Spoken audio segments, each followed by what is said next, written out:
For the third year and counting, Richard Skipper has been celebrating the artists you love. And what are some of the things that you've really run out of time, and we've got to talk about your latest. I want to go back a little bit, first of all, and celebrate a true legend. Richard Skipper is all about celebrating life, art, and his guest body of work. And did you pursue performing opportunities while you were in high school? Please join us while he showcases these diverse and talented individuals. Here's Richard Skipper.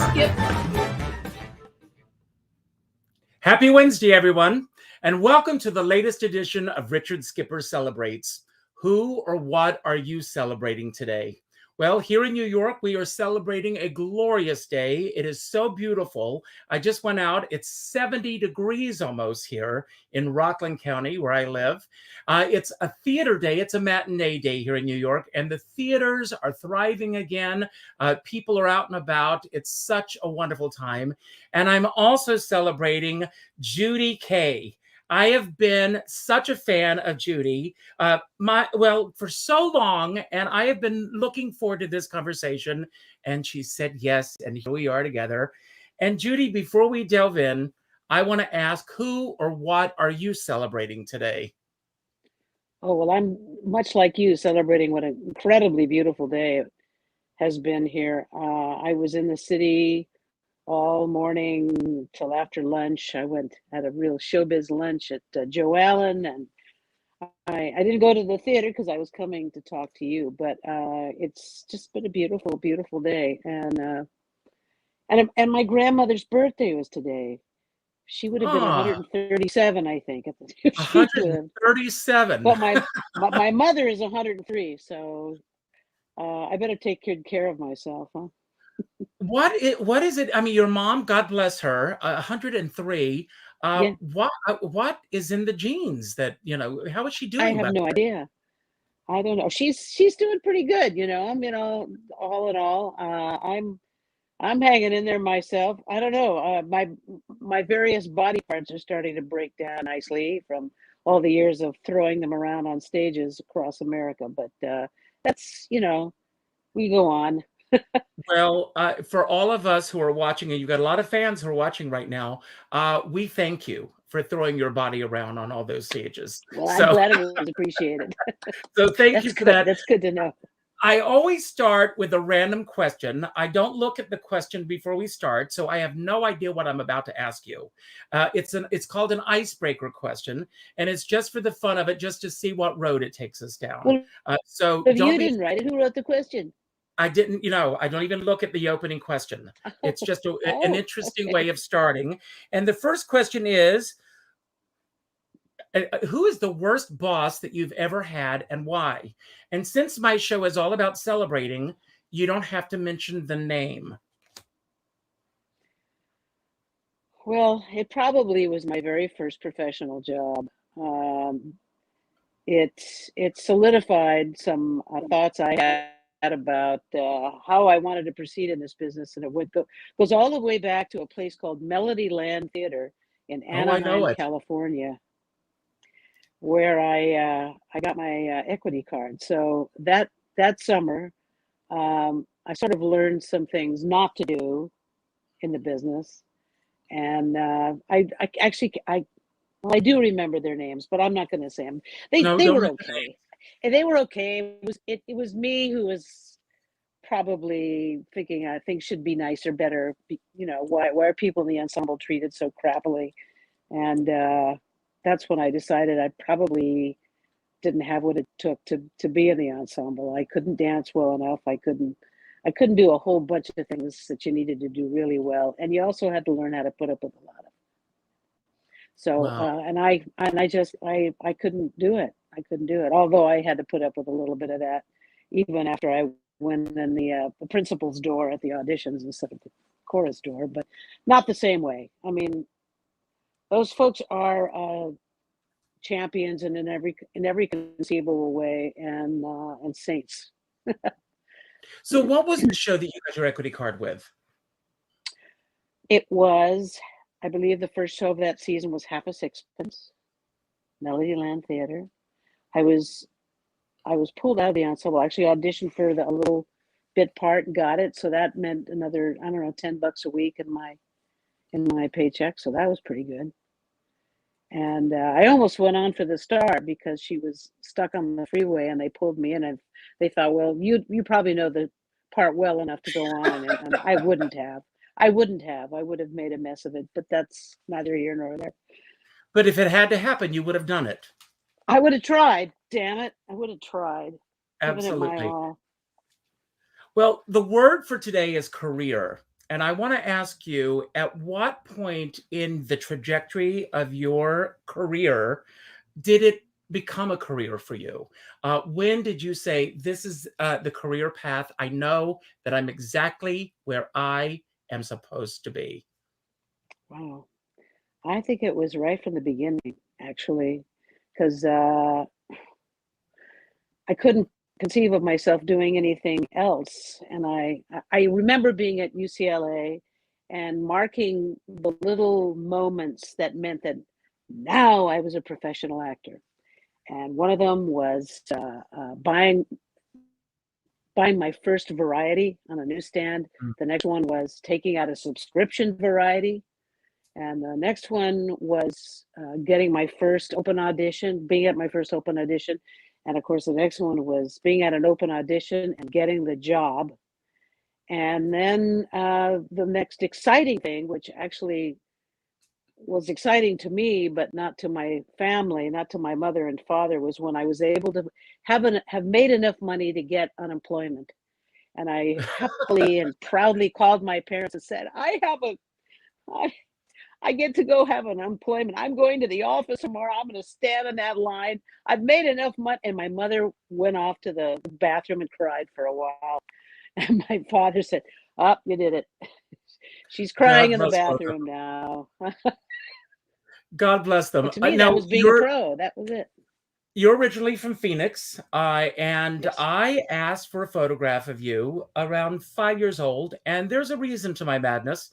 I believe that the 5-year-old self, or around that time frame, is the purest self. It's before school starts, peer pressure starts getting layered upon you. Teachers start telling you who you should be or who you shouldn't be. And I asked for this photograph, and here it is. For the world to see. There you are performing even at this age. Tell us a little bit about this little girl and the home life that you were living and your first exposure or your first remembrances of exposure to the theater or the arts. Well, that was clearly rodeo day in Phoenix. That used to be a day off from school. It was a big day. I don't know if it still is in Phoenix, but that was rodeo. And I always had an outfit for rodeo day. It was some kind of a cow person. Sometimes it was a cowboy. Sometimes it was a cowgirl. Sometimes I had a 6-shooter and I was thinking I was on the poster for Big Country or something and looking off into I don't know. But I was always making up stories. I was like all those kids that go out in the backyard and make up stories and act them out by themselves, if me. Usually, in fact, always by myself. But I would go to movies, and I would see Mutiny on a Bounty and think, well, I have to be Marlon Brando. I have to do that. And when I'd see a swashbuckling movie, I'd go out and I always wanted to play somebody who was doing that. And what was the rest? The other part of the question was, so how did I know? When did I know? Well, my first exposure to theater was going to children's theater in Phoenix. There was this very good professional children's theater. I mean, it was theater performed for children, not by children. And the stories were beautiful and the productions were very special, small, very intimate, and very well played. And it caught my imagination immediately, this idea of getting up and telling stories. It was magical, of course, to me. And I'm trying to remember the man who was my mentor, my very first mentor. I went to his creative dramatics class. Oh, shoot. Oh, this is terrible. I'll think of it eventually and scream it out in the middle of some other story. But I took creative dramatics, and I loved it. I just loved it. They give us an idea first.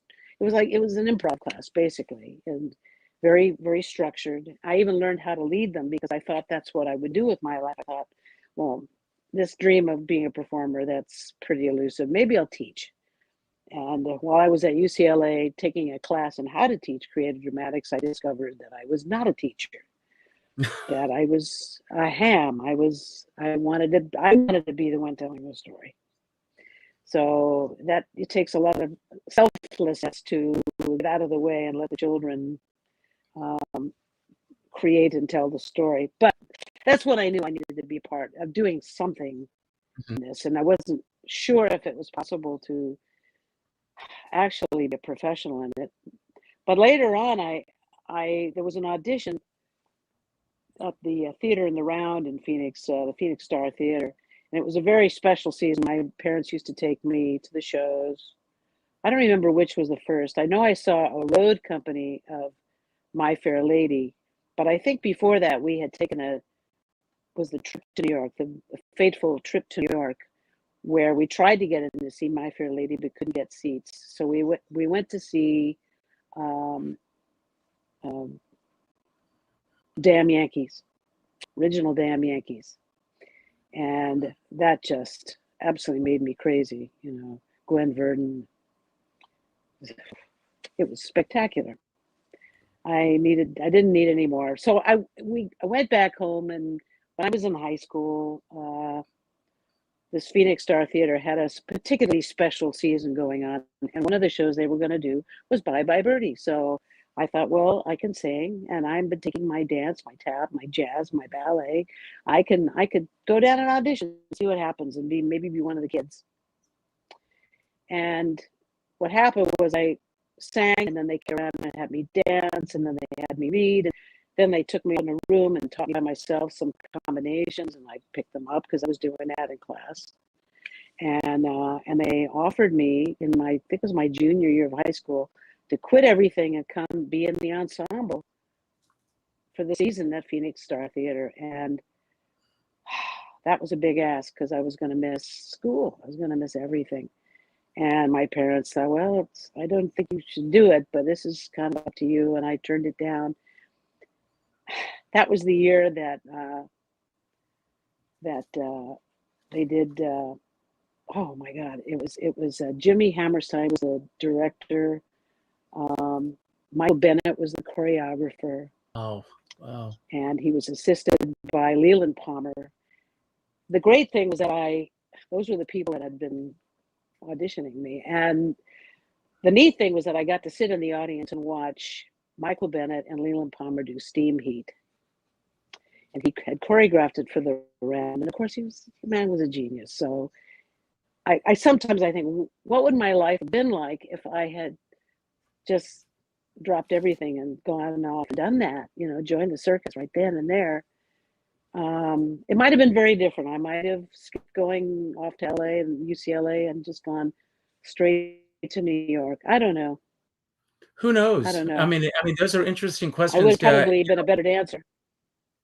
But what was the show or the impetus that got you out of Phoenix? Oh, well, it was going to UCLA. I had been accepted there, and at USC. I would have been in the vocal department at USC, but I was in the theater department at UCLA, and eventually I auditioned and got into the musical comedy workshop at the music department.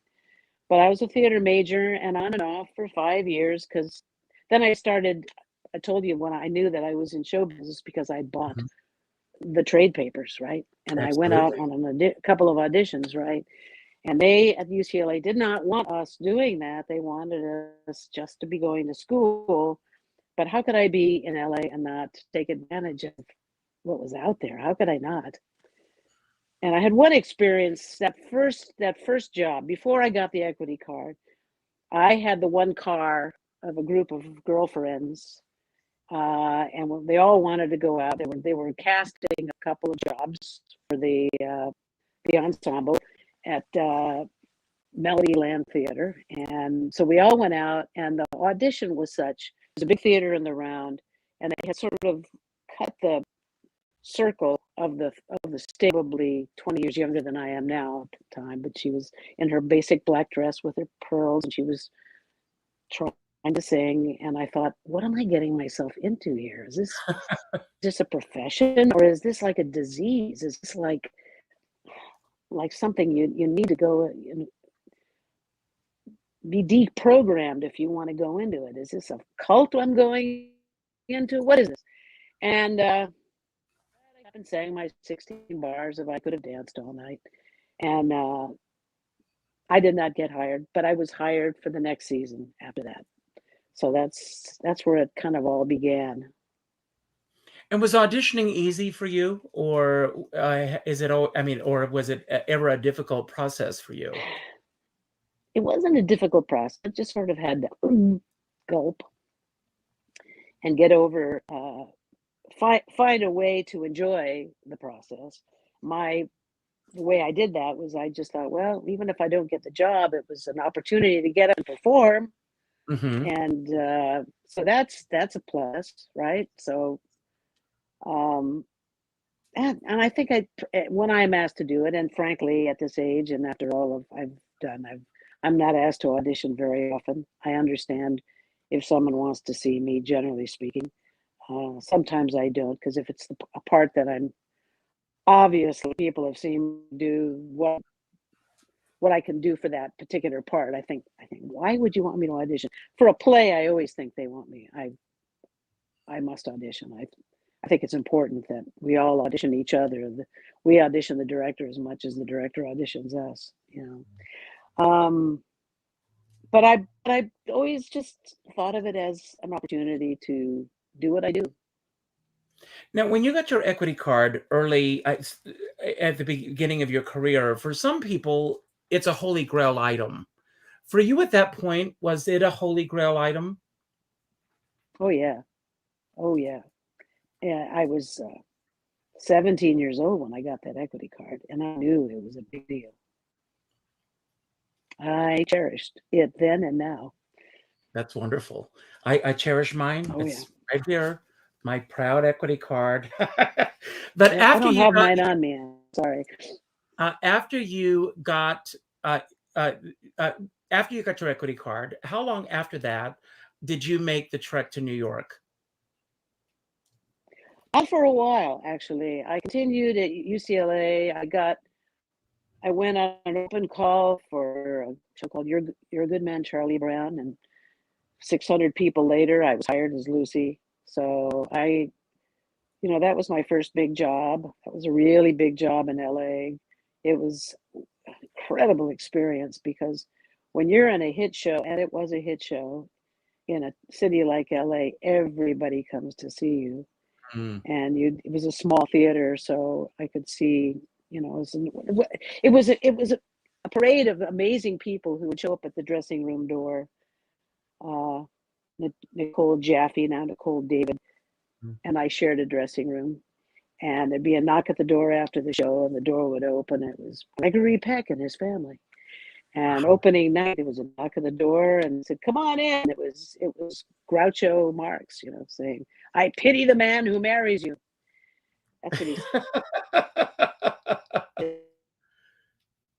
said to me. I thought that was a nice thing to say. Lucy Van Pelt, after all. So Yeah, of course. it was that was an incredible experience, So when you So I got didn't to come New to New York, York. I started coming to New York. I would sleep on my cousin's couch. I'd come and sort of and audition for things. And sometimes I got road companies that would send me away from New York. I got the First National Company of Greece. We just celebrated the 50th anniversary that's right. of Greece. I had Ken Wassman on the other night. So, well, yeah, he was dear man. We had an incredible company, so that happened, and finally I had auditioned. I had done Jesus Christ Superstar a bunch, and they were going to do it at Paper Mill Playhouse in not Short Hills, but what is it out in New Jersey? Milburn, Milburn, Milburn, the sweet town of Milburn. Anyway, and I had done it so much, and the director knew me, so I was cast to do that, and I took the job. And when I came east, that segued into doing Rizzo on Broadway for the summer of '77 for the blackout. And now, let's talk about that and then for a I had. moment. You opened in the midst of this blackout in New York. So what was that whole experience like for you, opening in this new show, getting around in New York, all of that happening? Was this, you were new to living in New York, although you had been to visit a few times. Right. Well, I'd been given an apartment. I think or stipend toward an apartment. So while I was working at a paper mill, I had this apartment that it was like a Murray Hill area, and it was like a second floor walk up right on. No, excuse me. It was Lexington. No, it was Madison, and you'd walk into, there was like a railroad apartment. So I walk in the kitchen, I flick on the light at night, and it was, as I was walking in, I could hear the Roaches tap dancing, singing, "Hear the beat of dancing feet." And I would flip on the light and it would cheese it, and they would all run, all the Roaches. So that was my first place.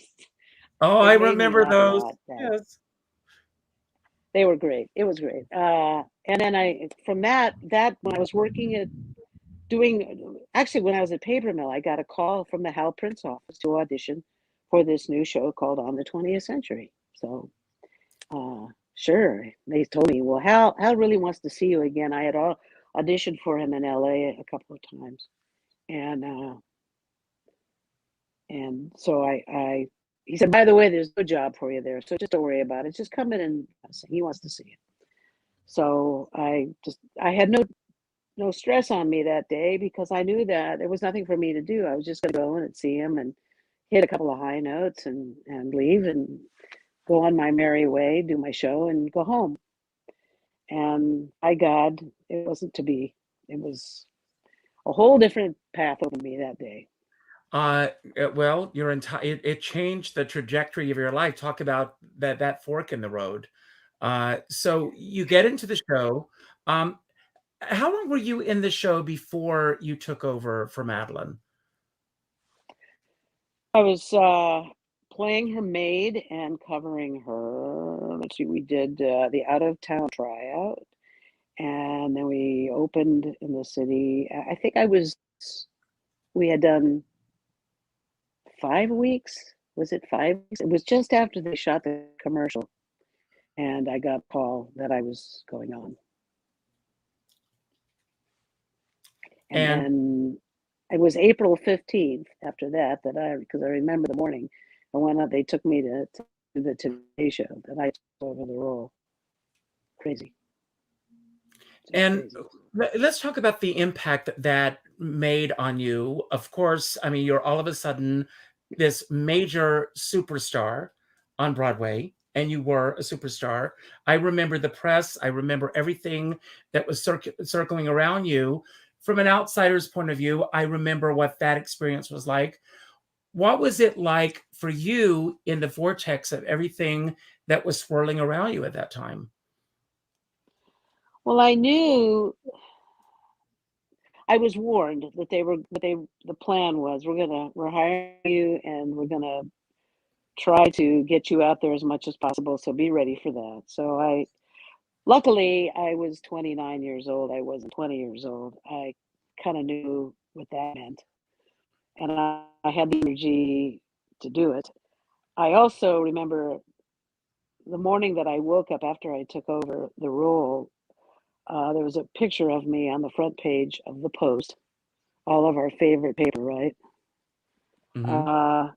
And I remember being on the subway and seeing it on the floor of the subway with people stepping on it and everything. I thought, that's the reality. Just remember that. We're selling a product here, and you're in the eye of the storm here, and you're just going to ride this thing, and tomorrow you may be out on the street. So just enjoy what you have right now. And what did this do for you? I mean, what are some of the things that you gleaned from that experience that you have carried through with everything that you've done in your career? Be prepared. I was, all of that happened because I was super prepared for the moment that it arrived. Um, it wasn't a total surprise. I actually thought probably I would wind up doing matinees. That's what I thought was going to happen. Didn't work out that way. It wound up being, the role wound up becoming mine. Mhm. And the only way that could have happened was if I had prepared myself completely. All those years of dance training and vocal training and learning my lines and being up to date with the script and as it changed and thinking about it, dreaming about, okay, if I were in that moment. Now, I did have, by chance, a couple of run-throughs, one in particular, one run-through.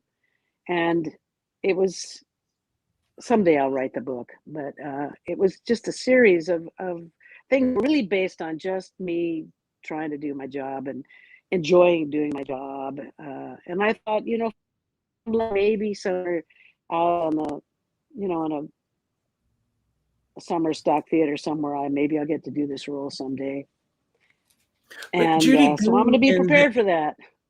But Judy, being in this cyclone, were you able to truly enjoy the moment of what was happening? I think I did. I think I really did. Oh, it's getting dark on me. The No. city is behind me over there, or facing You me, look great. and I've You're got doing these great. drapes. I should raise it up. I'll light a candle or something if I'll go all over dark It here. sounds great. I was able to enjoy it. Yeah, because it's what I had wanted. It's what, to be able to do something like this. I wasn't creating the role, but I was being passed to me a very precious thing. This wonderful part in this magnificent show, and I was going to enjoy it, and the way for me to enjoy it was to be totally practiced it and ready to do it, so that I could get out on stage and just experience it. And the night that I first went on, I mean, I don't remember much about that. I remember that I had a whale of a good time and people were laughing and clapping, and that at the very end, because everybody but me knew I was going on, it's another story, but handed 2 dozen yellow roses out. Mm. And I stand, and it was just, mind-blowing and thrilling. So yes, That's great. And I mean, you're breaking up just a little bit. I don't know what's happening. There must be a shift in the winds or something, as they say. But uh, you have had the luxury of doing several long-running shows on Broadway. What is your discipline for doing a long-running show? And do you really enjoy being in a long-running show? damn it, I had a good time. It's a no. There you are. You're live. Am I? Well, I can't Hello, see you, hello. but you completely went But I out. can't hear you now. How do I get that back? Oh, there you are. Hello, give me a microphone. I Okay. hate Can technology. you hear me? Can you see me? I can hear you. Where did you go? I'm here. Can you see me? Mic. There's the mic. Why can't I hear? And there's the cam, but I can't hear you now. Make Testing. Can you sign hear me? language to me, or Can hold can up you see me? cards. Uh, Sometimes if you leave and come back, sometimes that helps. We'll see if that helps. There have been gremlins, everyone. I don't know what's going on here. Yesterday, same thing. We had major gremlins. Mute my mic. Facebook is having issues as well right now. Um, Can you I hear me? can't hear your questions if there are any. Do you want to Very leave frustrating. and come back? Why does this happen? I don't know what happened. all of a sudden you just Uh, uh, can you hear me at all? should I go away and come back? Yeah, do that. Yes, Do yes, that? yes, Do that. yes, Okay, I'm yes. going to leave. Okay, she'll be back in a moment. That's what happens when you're doing live theater. We just got kicked off of Facebook because of some technology issues that they're having with StreamYard. Hopefully, she's going to come back in and she's going to be able to hear me. And I hope the rest of you can hear me. And I hope the rest of you can see me. Here she is. Let me bring her in. Judy, can you Here I hear me am. now? Ah, yes. Great, great. That was So I was devastating. asking before that happened, whatever that was, that you've had the luxury of doing long-running shows on Broadway. Um, and what, first of all, is your discipline for doing a long-running show? And do you enjoy doing long-running shows? I must enjoy it because I've done a bunch of them. And I've done them for a long time. I mean, Mamma Mia, I did for 2 years. Um, Ragtime, I did for 2 years. Yes, I enjoy the ebb and flow. I actually enjoy the time that I show up at the theater and I don't feel that great and I'm kind of tired and I wish I didn't have to do it and could just go home and go to bed. And then the curtain goes up and it's the best show I've ever done, in my opinion, right? It isn't necessarily, but it feels like it. So yeah, that is thrilling. But And I try to get enough rest. I try to eat well.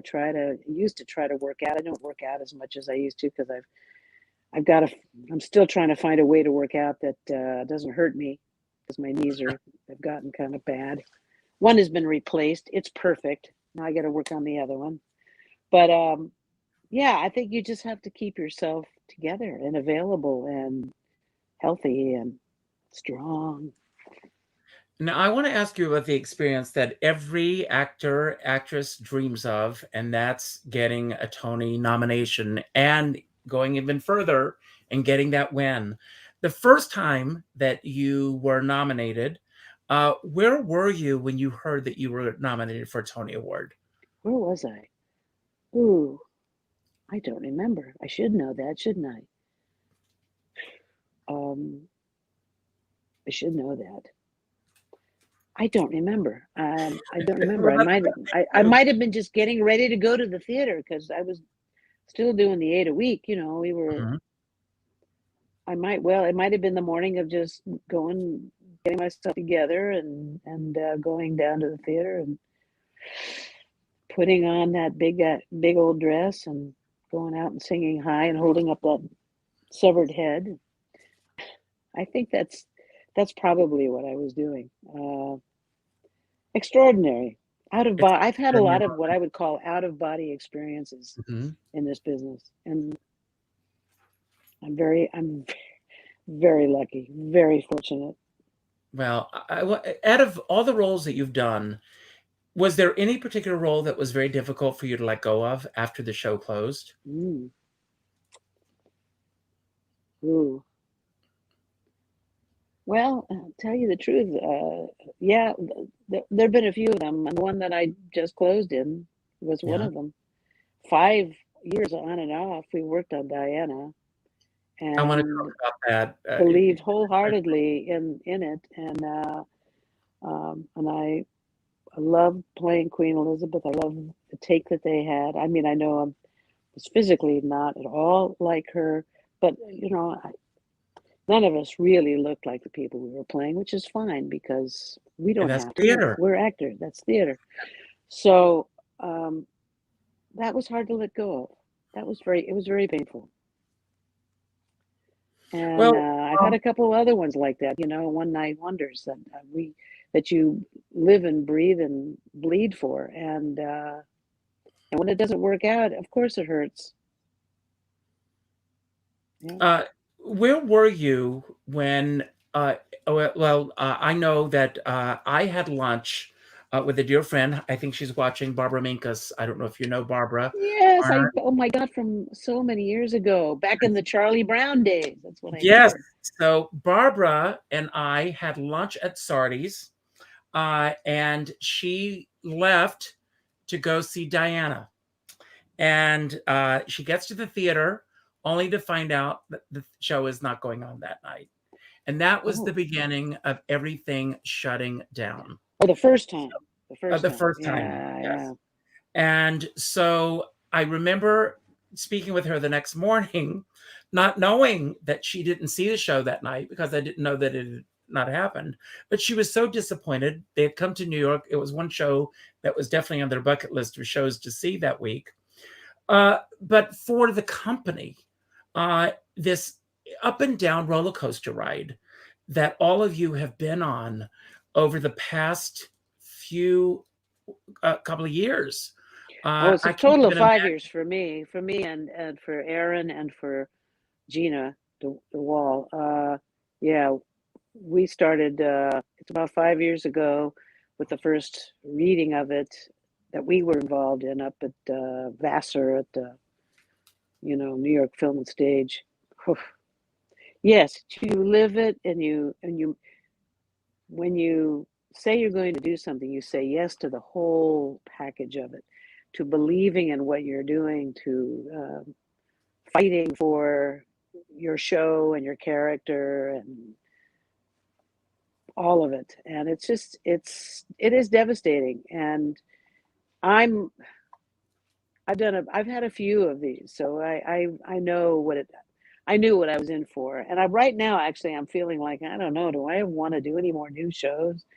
I love creating stuff. I adore it. But man, when you get slammed like this, it's just, it's hard on the heart. Hard on the ego, not on the ego. No, it's hard on the heart. You know you did a good job. You know you believed in it. You know it was a good show. You know it was at a quality. And was it a mistake to have made the movie? No. We were all so grateful that they brought us all together in the middle of that pandemic, and 250 people bubbled individually and together, and we worked on the show, and we recorded what I think is a brilliant album, and we shot it. And though I unfortunately don't totally agree with the way it sort of came out visually, it looked beautiful, but in telling it's tough without an audience to do somewhat comedic piece, certainly ironically comedic in places and heartbreaking in others. To do it without an audience or without breathing individuals out front is a big ask. And be in a theater and do that. If you're out on locations, that's different. And also, it had to be done in a lot of close-ups, because we're telling a pretty intimate story of these people, but you have the commentary by an absolutely brilliant ensemble. And you couldn't see any of their dancing because they had the cameras tight on us. They had the shot of the whole, but they felt it important to cut to where the story was being told. And that diminished it. So I'm glad we did it. I'm proud that we did it. I think we all did really, really well. I mean, every one of us did a wonderful job, but it was out of our hands, and it was the way it came out, I think. But the interesting thing, of course, is that across the planet, because Netflix is everywhere, people have seen this thing and they have told us how much they love it. So no matter what the critics said, and they were brutal every step of the way, they did not want us to tell this story, I think. They did not want us to, they didn't want to hear any more about Diana, Princess of Wales, which is too bad, because when we first started, we were the only thing going at the time. There was the crown, and they hadn't gotten to that part of the story. They hadn't even written that part of it. And then after they announced that we were doing this, it was amazing how much other material started to show up. I don't know if it was just happened by magically, or whether it was people thought they could ride this train. but the thought that, and I'll go out there because all these years I've kept my mouth shut about critics in public. No, go out there. Please go out there. I mean, The remark by the guy from the Times, and I'll just call him the guy from the Times, that people do what we do just to make money. That let's tell that story because we'll get rich on it, is so off base. It shows that he has absolutely no idea what any of us do in the theater, why we tell these stories, why we feel a need to tell a story, any individual story. How it is received, we have almost no control over, right? But it's important to us. And a great deal of money and time and talent and genius goes into creating all of this.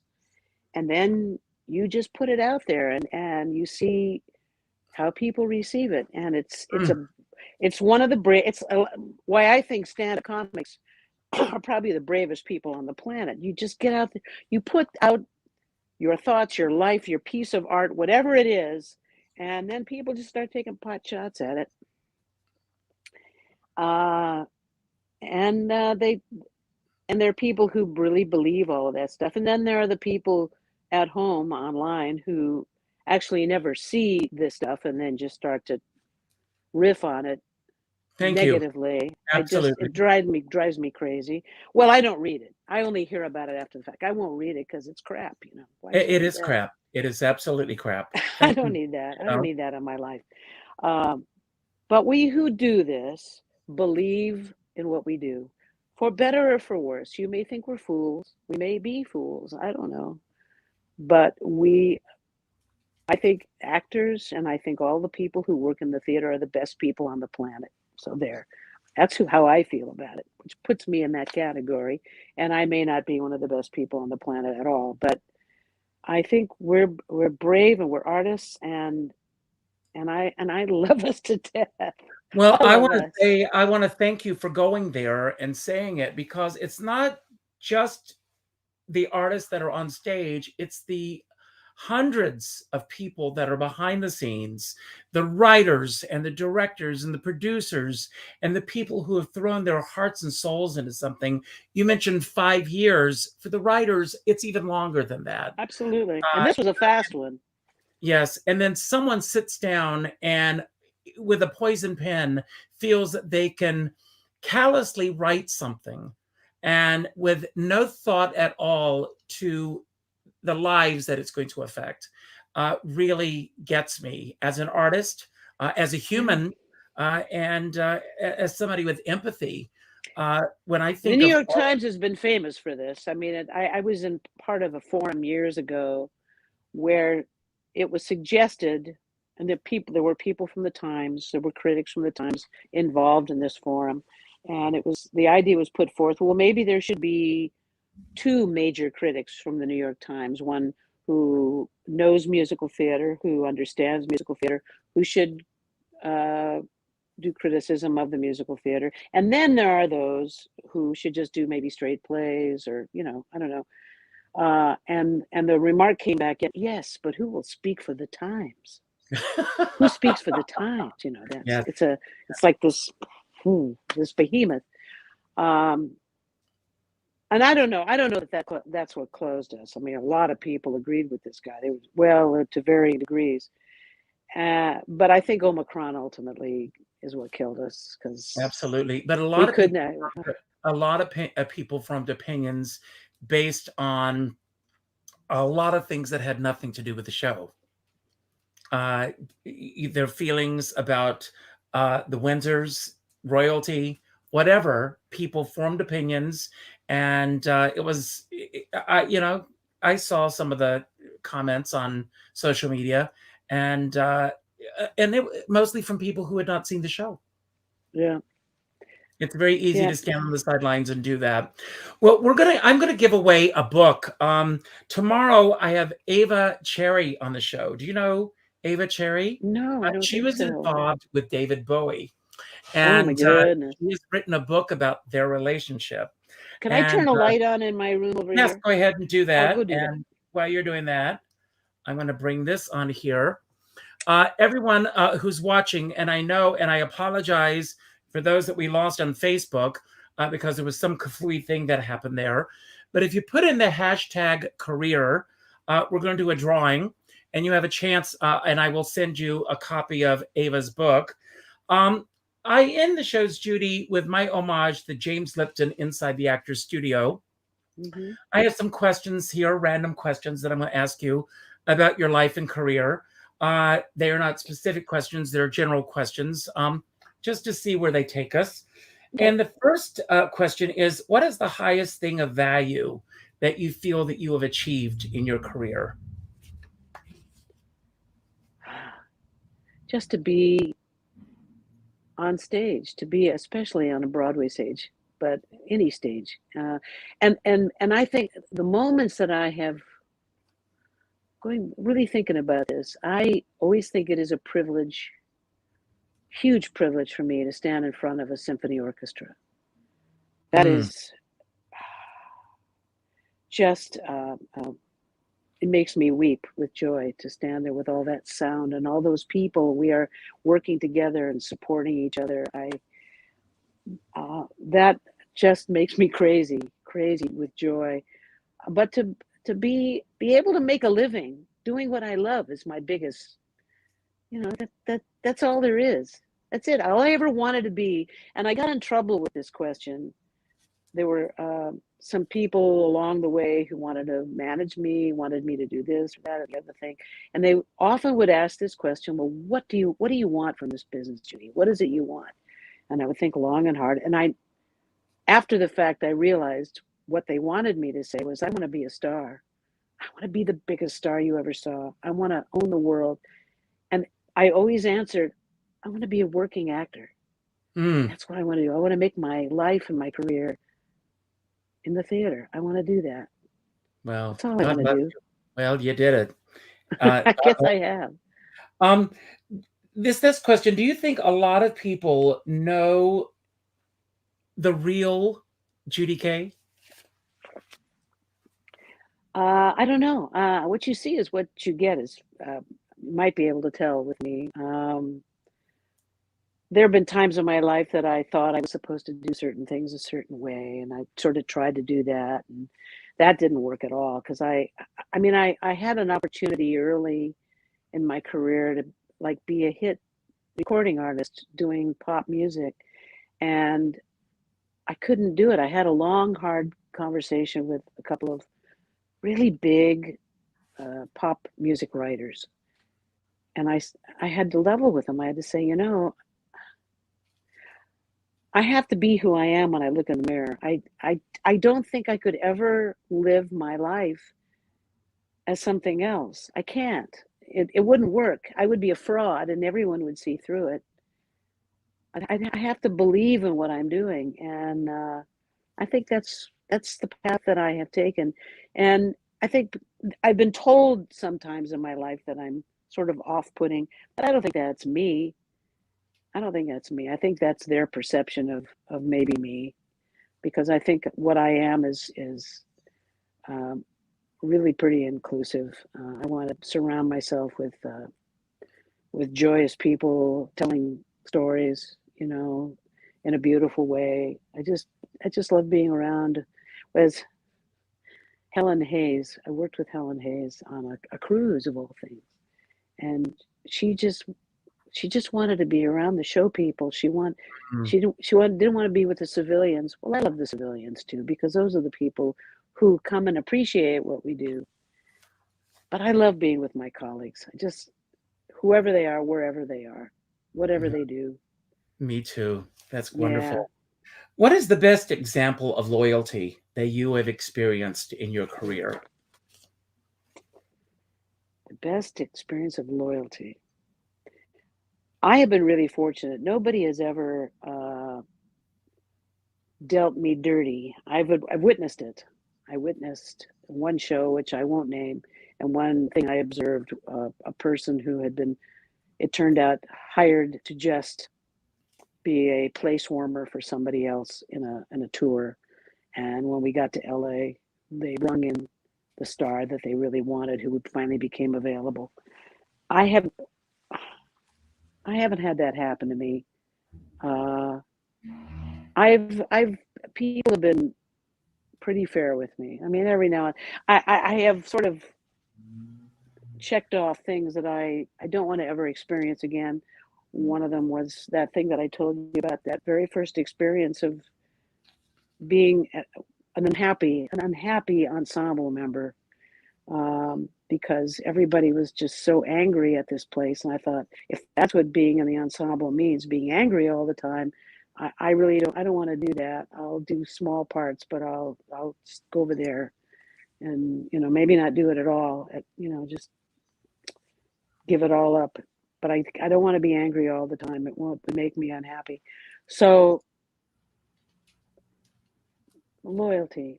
People have been very loyal to me, stuck with me when they needn't have. But 20th century, I mean, was it disloyal to Madeline? I don't know. I wasn't really behind those doors, but I know that they stuck with me and they were good to me. I was very fortunate. Is that loyalty, or is that just luck? I don't know. Is it loyalty or luck? Maybe a little bit of both. Maybe a little bit of both, yeah. Who do you consider? I think you've already answered this next question. I'm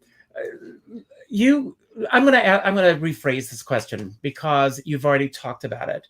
You talk about surrounding yourself with the artists, the people in this business. For those who are not part of the theater community, can you express to those that are watching what being a part of this theater community is really like for you? It's there's a commonality. I call it, they're my tribe. They're my tribe. And I try to sort of exist outside of that.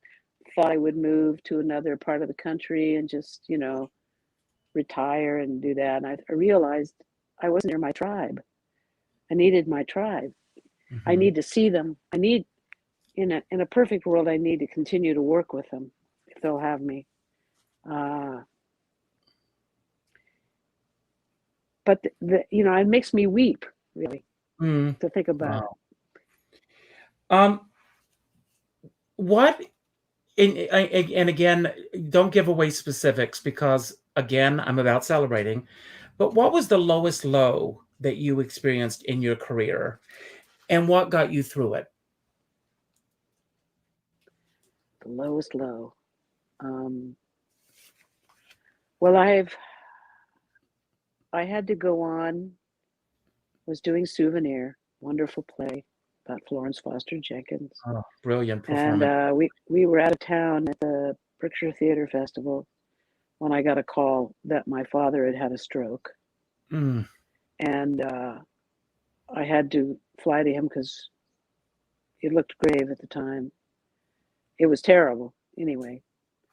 But we closed down for the weekend because there were no covers for me. And I flew to Phoenix overnight and I saw my father and I spent some time with him. And then I got back on the plane and flew back and had to go on stage and play the part. I thought, and actors do have these out of body experiences where we say, what does this look like? What is this like? What does this feel like with what I'm going through? I'm in pain and I'm devastated, but I got to get up and tell and do comedy and tell this story. That was really, really hard. And then we had open Nice Work If You Can Get It, and my dad was failing. And just before the Tonys, we lost him, and then I had to just go on. I flew out for his funeral, and then I had to come back and make him laugh. It's tough. I know. It's when real life bumps into our creative lives, in real hard life, and that's happened a lot. I've been doing this for a living for 54 years, so I've been through a lot of loss, and in those that time, people just do it. Just happens. Absolutely. That's hard. Yeah, Yeah, it and we is. do it. We just do We it, do don't it. we? Yeah, we do it. Who do you greatly admire in this business? I know that there are so many you admire artists, everyone. Is there someone that you really admire for what they bring to the table? Any person that stands out that you would mention by name today? Well, of the current crop, Lin-Manuel Miranda just Oh, blows me up. I've only met him. I met him. He didn't know we were meeting. We were at a rehearsal space, and he and his cohort were going off to lunch, and I just started hooting at him and telling him, I was joking with him about you guys, what you have done. Oh my God. And he just laughed it off and walked away. And I haven't had a chance to sort of meet him and talk to him. And I know he's very available to people. It's like Hal was. Hal mhm. Prince, for God's sake. I knew Hal Prince. He was one of my mentors. He was a major mentor in my life. And we would have these heart-to-heart talks, That's astounds me. It will always astound me forever. I don't take any of this for granted. It's all magical to me. It's all a miracle that it ever happened. Wow. I'm reading a wonderful book now, Atlas of the Heart by Brene Brown. Mm. And she talks about these words that are trigger words for us. And one of the words that I pulled out for today is reverence. And it's obvious that you have a reverence for your career, for the theater, for the people in it. But when I say the word reverence, what's the first thing that pops into your mind? Appreciation, deep appreciation. I stand in awe of the people. And here's the thing. I have sort of a rant that I have with young performers. And a name will pop up from the past, from the theater, from film, this person, that person. And they will go, this blank stare will start. And I will say, okay, you have an assignment. You will go and you will find out about this Mm, person. However you do it, you will Google, you will read, and you will come back to me and tell me what you have learned. And because they don't really teach that anymore. no. And I know you're a person of a certain age, and I started my life watching movies late into the night, And once I was at UCLA and had my own TV set in my own time, I kept it up. I would watch stuff all night long and listen to music, popular music, any kind of music I could get my hands on. So I knew what had come before me. I knew that we were on a continuum here. We are merely uh, this. The show goes by, and I put my words and my heart and my soul into it, and then I pass it down the line to somebody else. And that goes with the entirety of what we do in this business. I just put my little stamp on it and say, I was here. I contributed something. I hope it was appreciated, and I pass it down to the next people. And I That's have to great. say, I'm really grateful for something that's happening now, that finally the doors, the windows, everything is starting to open to diversity in our business, because it's so long overdue. It's so long Mhm. overdue. I am thrilled to just appreciate it, to finally, be in the audience, be in the, part of the business that's allowing this and encouraging it to happen. It took too freaking long, but it's happening. And uh, we are in the infancy of all of that, really. It's very exciting what's happening as we go forward. Mm, Absolutely. What do you consider the most valuable quality in a friend? and a friend, understanding, a willingness to just say, yeah, take the good, the bad, and the ugly, just to be there without saying a word. I hope I could do that with other people. That's appreciated, and when you need them, they're there.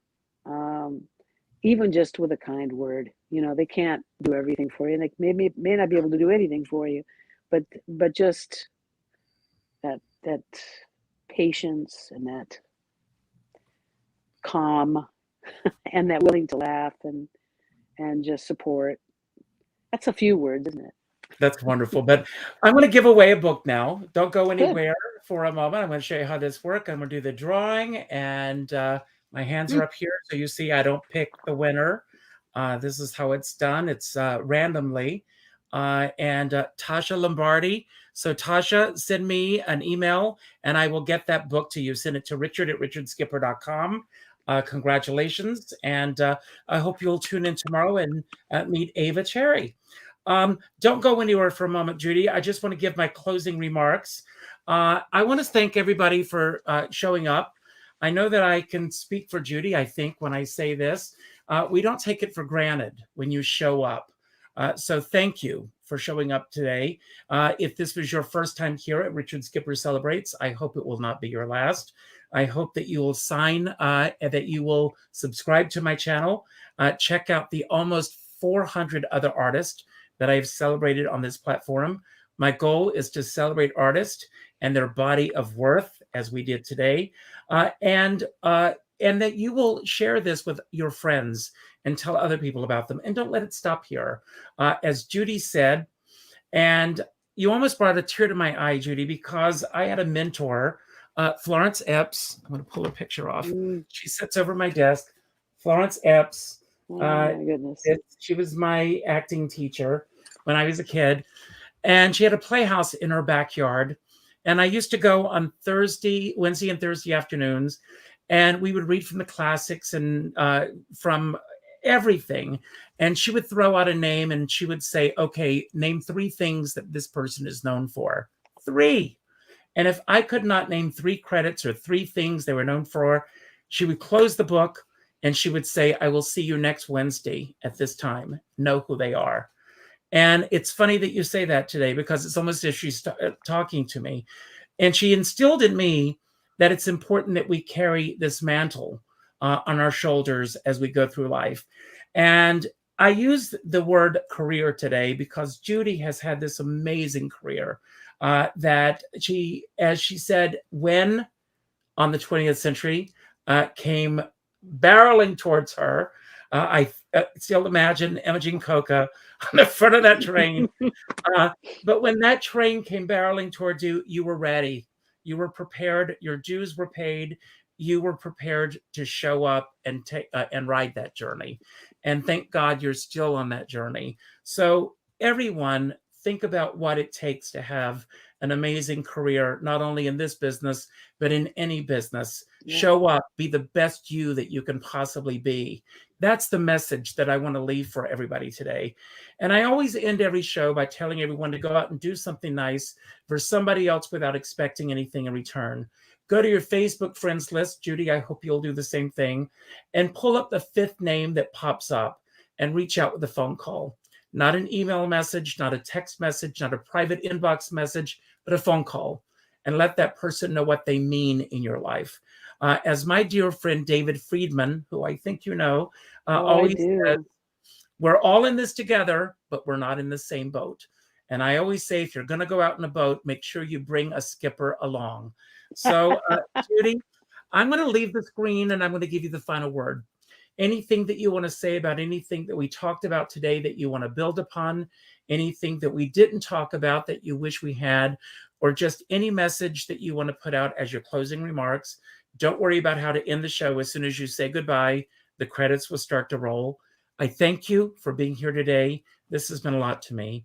And thank you for all that you've done for all of us who love to go to the theater. Thank you so much.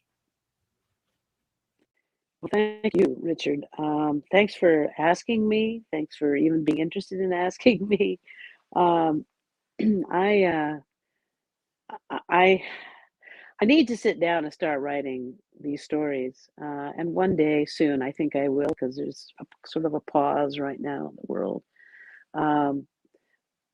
But I thank you for letting me sort of riff, just speak out about some things sometimes not so wonderful and sometimes wonderful. And I want to say to everybody that the journey is the main thing. How you get from here to there, and the people that you affect, and the people who affect you. Listen to them all and take it all in. Experience everything that, with especially the really important people that you meet, that you suddenly know, even if you've never heard their name, if they, you don't know where they come from or what their career is or anything. Just be available to what you hear, and to experience it, and it will become fuel for you for the next experience you're going to be part of. That's for sure. My life has been a series of happy accidents. I think maybe they weren't accidents, but they kind of felt like it, and they also felt like there was something out there that was sort of guiding me and putting me in the right place at the right time. And I've enjoyed all of it. And I've enjoyed being with all of you today. Thank you. Bye-bye.